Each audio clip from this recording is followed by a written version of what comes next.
नमस्कार विद्यार्थियों, आपके अपने YouTube चैनल आरपी कटारिया पर हम लेकर आए हैं क्लास 10th का इस YouTube चैनल का पहला चैप्टर का नाम है बहुपद, जिसको अपन पॉलिनोमियल भी बोलते हैं। इसके बारे में हम आज चर्चा करेंगे। सबसे पहले मैं बहुपद से जुड़ी हुई शब्दावली के बारे में चर्चा करता हूं।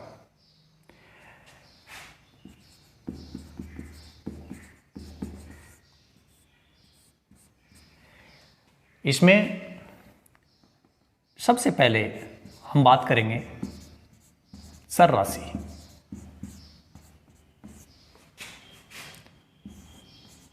Variable quantities.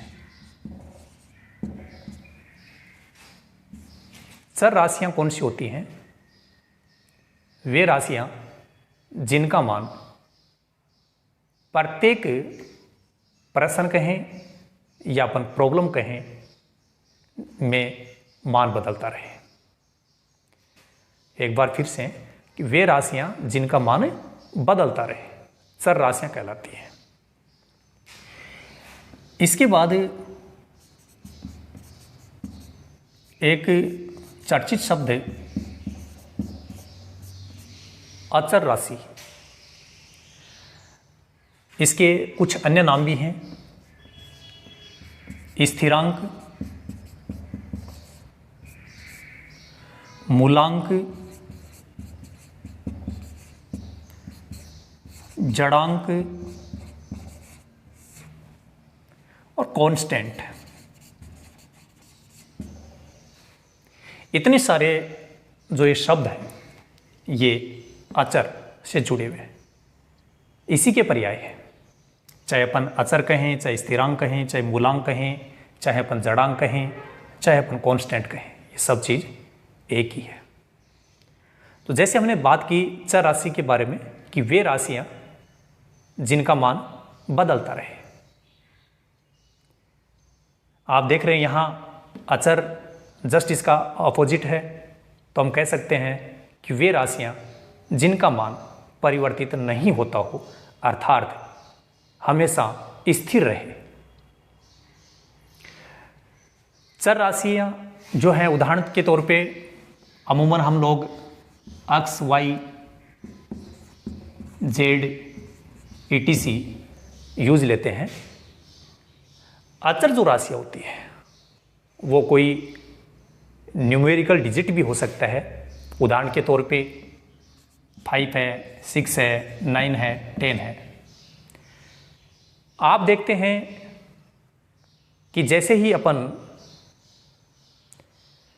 किसी भी प्रकार की व्यंजक या बहुपद की बात करते हैं तो उसमें प्रयुक्त होने वाला जो चर राशि है, चाहे वो एक्स है, चाहे वाई है, चाहे जेड है, इनके मान अलग अलग समस्याओं में बदलते रहते हैं। परंतु यहां जो अचर राशि की बात कर रहे हैं अपन, 5 है, 6 है, 9 है, 10 है, इन सब का मान स्थिर है।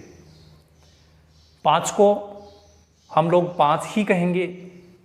यदि लैंग्वेजिकली बात करें अपन तो हो सकता है कि इसको कोई 5 बोले, लेकिन इसका जो मूल है, इसकी जो वैल्यू है, वो कभी परिवर्तित नहीं होगी। ये अचर राशि है। तो हमने बात की बहुपद से जुड़ी शब्दावली चर राशि और अचर राशि के बारे में। एक बार फिर से शॉर्टली बता दूं आपको। वे राशियां जिनका मान परिवर्तित होता है चर राशि कहलाती हैं, और वे राशियां जिनका मान हमेशा स्थिर रहे, वे राशियां अचर राशि कहलाती है। अचर राशियों के नाम जैसा कि आपने देखा, स्थिरांक, मूलांक, जड़ांक, कांस्टेंट। चलिए अब अपन आगे बात करते हैं बहुपद के बारे में। अमूमन हम लोगों ने व्यंजक का नाम सुना है और व्यंजक में कुछ विशेष कंडीशंस अप्लाई कर दी जाए तो हम उसको बहुपद नाम देंगे। और वो कंडीशंस क्या है उसकी बात हम करने जा रहे हैं। तो हम बात करते हैं बहुपद की।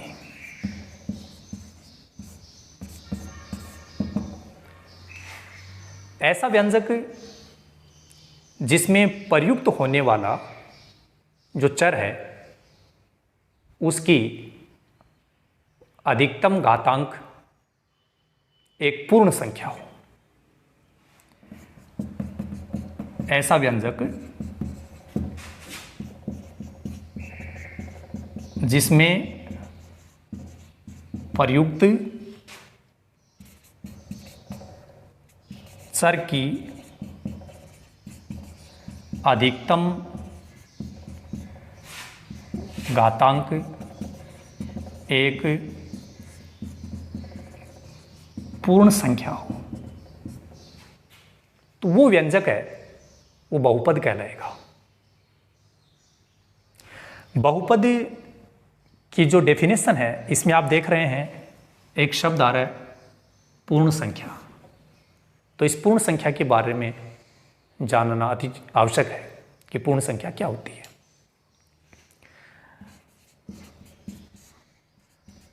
पूर्ण संख्या को होल नंबर बोला जाता है। आपने प्राकृत संख्या का नाम सुना होगा, जिसको अपन नेचुरल नंबर्स बोलते हैं। प्राकृत संख्या होती है गिनती में काम आने वाली संख्याएं, अर्थात 1, 2, 3, 4 dot dot and so on. यदि ये जो अपन समुच्चय देख रहे हैं, ये जो अपन ग्रुप देख रहे हैं संख्याओं का, ये प्राकृत संख्या है। और यदि इसमें 0 भी शामिल कर दिया जाए तो ये आपका जो समुच्चय बनेगा, जो ग्रुप बनेगा, इसको हम बोलेंगे पूर्ण संख्याओं का समुच्चय। ये सब संख्याएं पूर्ण संख्या है। तो विद्यार्थियों, आप देख पा रहे होंगे कि यहाँ 0, 1, 2, 3, 4 इस प्रकार जो हम ये डिजिट्स लिख रहे हैं, ये पूर्ण संख्या है। तो आप समझ गए होंगे कि हमारा जो व्यंजक होगा और उस व्यंजक में चर की घात है वो केवल और केवल इस प्रकार की पूर्ण संख्या ही आनी चाहिए। इसके अलावा यदि घात आती है तो उसको केवल हम व्यंजक ही कहेंगे, बहुपद नहीं कह सकते। अब हम बात करेंगे बहुपद के प्रकार।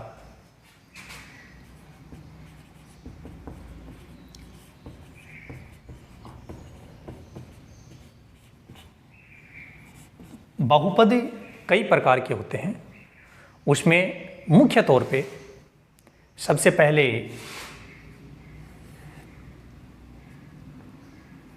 बात करते हैं रैखिक बहुपद, जिसको अपन लीनियर पॉलिनोमियल भी बोलते हैं। रैखिक बहुपद में क्या होता है? ऐसा बहुपद जिसमें प्रयुक्त चर की अधिकतम घातांक 1 हो। ऐसा बहुपद जिसमें प्रयुक्त चर की अधिकतम घातांक 1 हो, वो होता है रैखिक बहुपद। For example 2x + 3। तो हम यहां देख रहे हैं कि ये जो मैंने व्यंजक लिखा है इसको अपन बहुपद कह सकते हैं, क्योंकि इसमें प्रयुक्त होने वाला जो चर है अक्ष, इसकी घात है वो 1 है, जो कि एक पूर्ण संख्या है। और हमारी बहुपद की जो डेफिनेशन थी उसमें यही बात आ रही थी कि जो घात है वो एक पूर्ण संख्या ही होनी चाहिए। तो हम देख रहे हैं ये जो बहुपद है, इस बहुपद में जो घात आ रही है वो 1 है। तो इस प्रकार का जो बहुपद होता है वो रैखिक बहुपद होता है। तो आप लोग समझ पा रहे हैं कि रैखिक बहुपद में चर की अधिकतम घात केवल और केवल 1 ही होगी। अधिकतम घात कितनी होगी? केवल 1। इसके बाद बात करते हैं द्विघात बहुपद।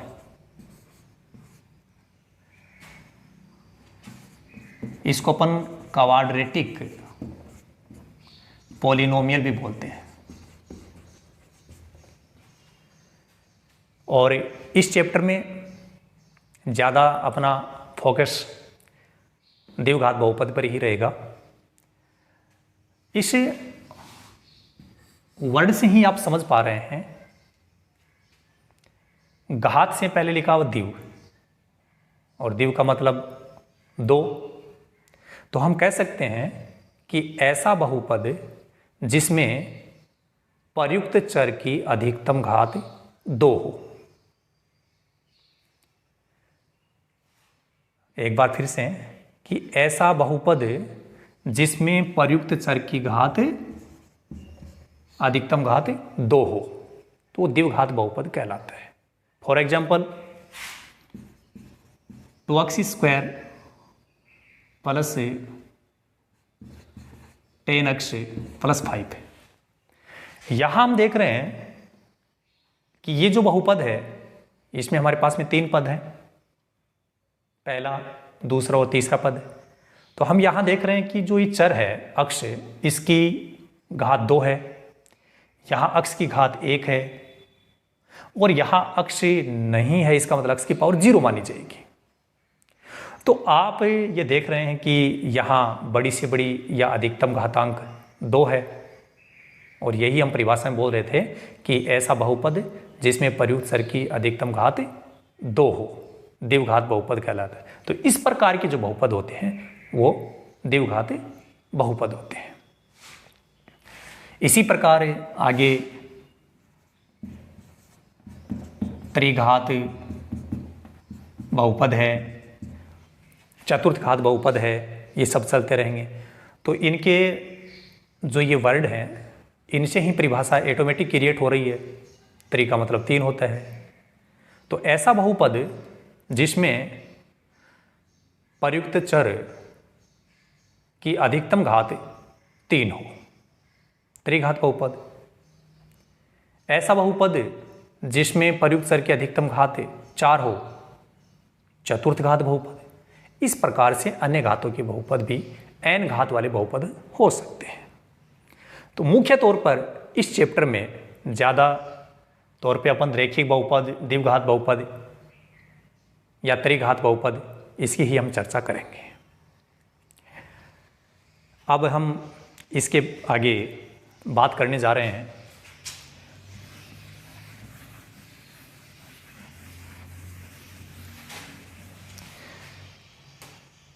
एक बहुपद से जुड़ी हुई ही बात आती है, बहुपद की घात। बहुत ही इंपॉर्टेंट चीज है बहुपद की घात। बड़ी सिंपल बात है, जिस बहुपद में चर की अधिकतम घात जितनी है वही बहुपद की घात कहलाती है। जैसा कि आप देखेंगे 5x + 2, इसमें अक्ष की बड़ी से बड़ी घात आप देख रहे हैं 1 है, और यदि हमसे पूछा जाए कि इस बहुपद की घात बताओ तो इसकी घात 1 ही होगी। यदि अपन एक द्विघात बहुपद लिखें x² + 7x + 5, तो यहां पर अक्ष की बड़ी से बड़ी घात 2 आ रही है, तो यही बहुपद की घात है। तो द्विघात बहुपद की घात हो गई 2। इसी प्रकार त्रिघात बहुपद में अधिकतम घात 3 होती है, तो त्रिघात बहुपद की घात हो जाएगी 3। तो आप ये देख रहे हैं जितनी घात का बहुपद है अधिकतम घात उसमें है वही बहुपद की घात है। बड़ी सिंपल बात है। एक विशेष बात मैं आपको बता दूं, एक आता है अचर बहुपद। इसकी चर्चा हम लोग अमूमन कम करते हैं। अचर बहुपद में क्या होता है, जो चर होता है वो विलुप्त होता है।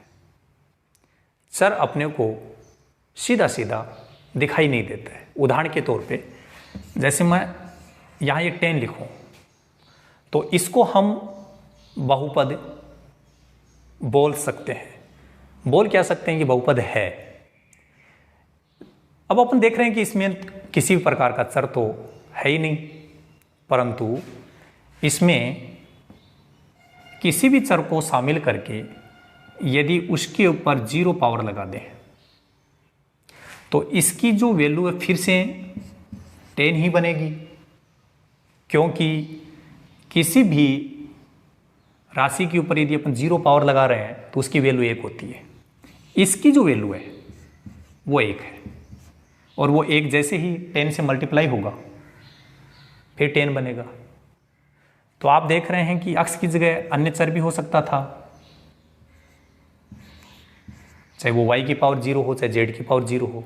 तो अपने को ये दिखाई नहीं दे रहा है कि इस 10 में कि इसमें कोई चर कौन सा है, कितनी घात है, लेकिन हम किसी भी चर की कल्पना कर सकते हैं, कोई भी चर हो, लेकिन उसकी पावर वहाँ पे कितनी है, 0 है। तो यहाँ पर यदि कोई चर नहीं है तो उसकी पावर कितनी मानी जाएगी, 0। तो अचर बहुपद जो है चाहे कोई भी है उसकी घात होगी 0। एक विशेष चीज बता दूं मैं आपको,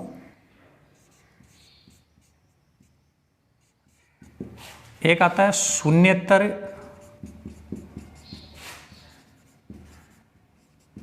अचर बहुपद। शून्येतर शब्द का मतलब है कि उसका पद शून्य नहीं हो, अर्थात वो शून्य नहीं हो, तब तो उसकी घात है 0 ही रहेगी। लेकिन यदि कोई बहुपद खुद ही शून्य है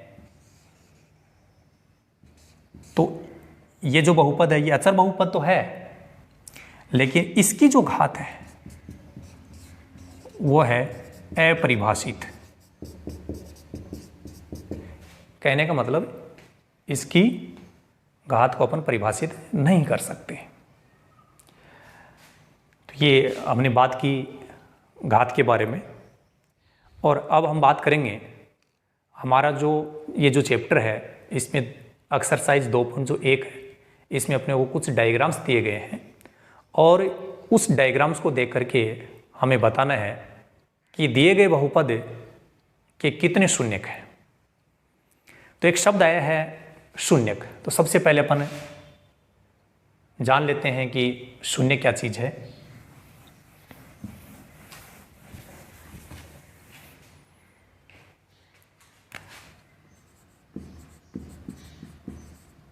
शून्यक जैसे बहुपद को सांकेतिक तौर पे p ऑफ x लिखा जाता है। यहां पर p का मतलब है पॉलिनोमियल, जिसको अपन बहुपद बोलते हैं। p का मतलब है पॉलिनोमियल, बहुपद। और यहां ब्रैकेट में जो लिखा हुआ है ये चर है जो उस बहुपद में प्रयुक्त किया गया है। तो किसी भी बहुपद में जो चर है उसका ऐसा वास्तविक मान जो उस बहुपद को के मान को शून्य बना दे। बहुपद में प्रयुक्त चर का ऐसा वास्तविक मान जो बहुपद के मान को शून्य बना दे। सिंपल सी बात है, कोई भी बहुपद हमने लिखा, यहां जैसे x की वैल्यू कोई भी अपन कोई वास्तविक संख्या लें, मान लीजिए x बराबर -3/2 लेता हूं मैं इस बहुपद में, तो x की जो वैल्यू है -3/2, आप देख रहे हैं ये एक रियल नंबर है, वास्तविक संख्या है। और यदि इसको अपन x के मान को यहां अप्लाई करते हैं तो आप देखेंगे, जैसे आप देख रहे हैं कि x की जगह मैं -3/2 अप्लाई करता हूं, इसको जैसे हम सोल्व करेंगे तो इसका रिजल्ट हमें 0 मिला। इसका मतलब ये हुआ कि x का ऐसा कौन सा वास्तविक मान है जो इसको 0 कर दे, वो ही उसका शून्य कहलाता है। तो इसका शून्यक हो गया x बराबर -3/2, ये इसका शून्यक है इस दिए गए रैखिक बहुपद का। तो आप शून्यक के बारे में समझ गए होंगे कि बहुपद में जो भी चर है उस चर की ऐसी वास्तविक वैल्यू हम उसमें अप्लाई करें जिसके कारण उस पूरे बहुपद का मान शून्य हो जाए, वो शून्यक होता है। शून्यक जो शब्द है इसको कभी कभी मूल ऐसा शब्द भी बोला जाता है, कभी कभी अपन हल ऐसा तो हम बोलते ही रहते हैं। ये सब चीज़ एक ही है, चाहे अपन शून्य कहें, चाहे मूल कहें, चाहे हल कहें, एक ही बात है। तो ये हमने बात की शून्य के बारे में। तो पहले शून्य के बारे में जानना जरूरी था कि बहुपद में प्रयुक्त चर का ऐसा वास्तविक मान जो बहुपद के मान को शून्य बना दे। जैसे उदाहरण के तौर पे मैंने बता दिया आपको यहाँ कि ये अपना एक रैखिक बहुपद था, इसमें x की जो वैल्यू है -3/2 वो हमने जैसे ही अप्लाई की इसमें, तो इस बहुपद के पूरे की वैल्यू जो है उसका जो मान है वो अपने को 0 मिला। तो x का ऐसा कौन सा मान था जिसके कारण ये बहुपद का मान शून्य हो गया? -3/2, ये इसका शून्यक है। तो शून्यक ही मूल कहलाता है, इसी को अपन हल बोलते हैं। तो अपनी इस चैप्टर की एक्सरसाइज जो है 2.1, इसमें आपका जो क्वेश्चन है वो इस प्रकार का है कि बहुपद P ऑफ x, बहुपद P ऑफ x अर्थात y बराबर P ऑफ x, ये जो चीज है P ऑफ x और y बराबर P ऑफ x है वो एक ही चीज है। इसको शॉर्ट रूप से y संकेत दिया गया है कि आलेख खींचे गए हैं, आलेख खींचे गए हैं, इसकी सहायता से बहुपद के शून्यक ज्ञात कीजिए। बड़ा सिंपल सा क्वेश्चन है। एक्सरसाइज 2.1 जो है उसमें केवल और केवल एक ही प्रश्न है जो है बहुपद P ऑफ x अर्थात y बराबर P ऑफ x के आलेख खींचे गए हैं, इसकी सहायता से बहुपद के शून्यक ज्ञात कीजिए। अब वो आलेख किस प्रकार से हैं? हो सकता है इस प्रकार से आलेख हो सकता है इस प्रकार से आलेख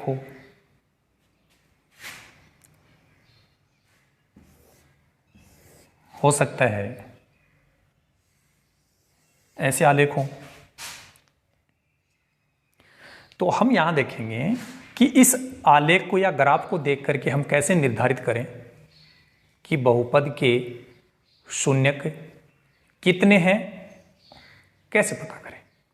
तो आप देख रहे हैं कि ये जो आपका बहुपद है P ऑफ x, इसमें चर कौन है? x है। तो हमें केवल ये देखना है कि ग्राफ जो अपना खींचा गया है इसका जो वक्र है वो x एक्सिस को कितनी जगह पे स्पर्श करता है या प्रतिच्छेद करता है। फिर से सुनिए कि आपका बहुपद है P of x। P of x का मतलब है कि आपके बहुपद में प्रयुक्त चर कौन है? x है। तो हमें ये देखना है कि आपका जो ये आलेख है, इस आलेख में वक्र जो है वो x अक्ष को कितने बिंदुओं पर स्पर्श करता है या प्रतिच्छेद करता है। आप देख रहे हैं कि ये जो रेखा है, ये रेखा इस x एक्सिस को कहीं पे भी न तो स्पर्श कर रही है, न ही प्रतिच्छेद कर रही है।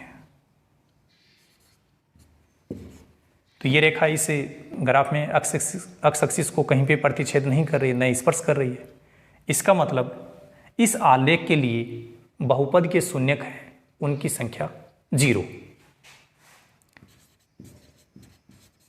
शून्यकों की संख्या इस आलेख के लिए कितनी हो जाएगी? 0। 0 कैसे हुई? एक बार फिर मैं बताऊं कि आपका जो इस बहुपद में चर कौन था? अक्ष था।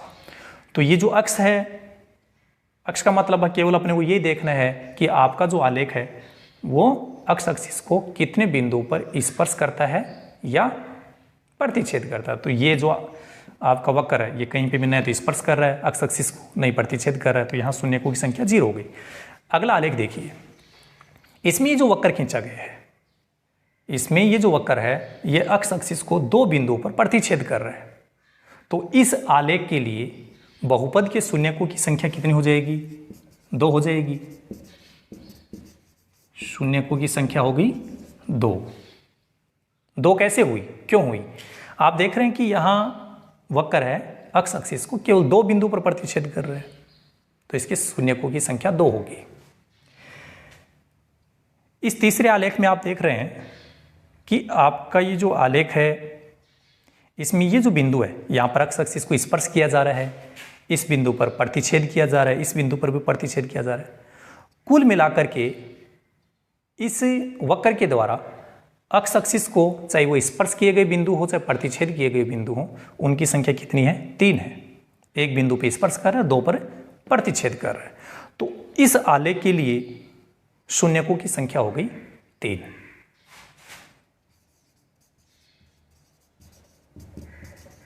शून्यकों की संख्या 3 हो गई। लगता है मुझे कि आप लोग समझ पाए होंगे कि 2.1 की जो एक्सरसाइज है केवल उसमें एक ही क्वेश्चन है और उसका जो जवाब देने के लिए बड़ी सिंपल सी बात है। बहुपद का जो संकेत दिया गया है उसको आप समझ लीजिए कि उसमें प्रयुक्त चर कौन है? अक्ष है। तो आपको केवल यही देखना है कि अक्ष एक्सिस पर वो वक्र है वो कितने बिंदु पर स्पर्श कर रहा है या प्रतिच्छेद कर रहा है। तो हमने अलग अलग आलेख में देखा कि जितने बिंदु पर वो अक्ष एक्सिस को स्पर्श करता है या प्रतिच्छेद करता है उतने ही उस बहुपद के शून्यक होंगे। तो ये 2.1 की एक्सरसाइज में केवल और केवल इतना ही है।